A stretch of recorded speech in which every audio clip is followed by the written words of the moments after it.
பல முறை இடுப்புல ஆபரேஷன், கால் மூட்டுல ஆபரேஷன், நல்லா போல்ட் 2 ஸ்க்ரூ வச்சிருக்காங்க. இவரோட செய்யற தவறு என்னன்னா, இந்த இடுப்பு மாற்று அறுவை சிகிச்சை செய்து அவருக்கு கால் குட்டையாயிருச்சு. அப்பயே அவருக்கு ஒரு உயரமா செருப்பு போட சொல்லியிருந்தாங்கன்னா பிரச்சனை இல்லை.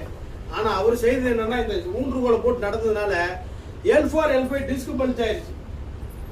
அதாவது முதுகு தண்டோட தூண்டக்கூடிய ஜவ்வானது நரம்புகள் அழுத்திட்டு ஜவ்வு பிதுங்கி வெளியே வந்துருச்சு.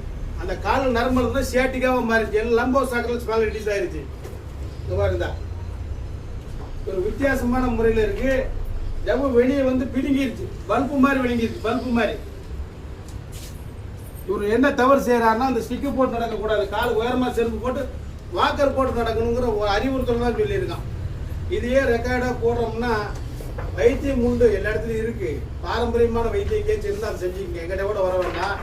எனக்கு ஒரு ஆயிரக்கணக்கான பேரை பார்த்தனால சொல்றேன், இவர் செய்யக்கூடிய தவறு இந்த ஸ்டிக்கு.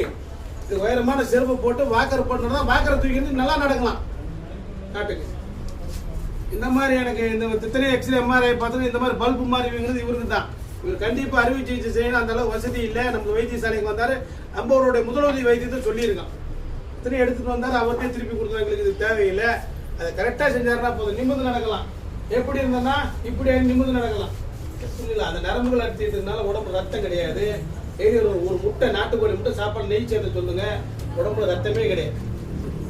இந்த கொஞ்சமாதிரி வெயில உட்காருங்கிறது, இந்த தைலம் பச்சளை போடுறது வேக்குதா? வேக்குது, ரொம்ப வேக்குது பாருங்க. சத்து பற்றாக்குறை நிறைய இருக்கு, புரிஞ்சுங்களா? மறுபடியும் வாங்க, ஒரு 10 நாள் கழிச்சு வாங்க. நன்றி, வணக்கம்.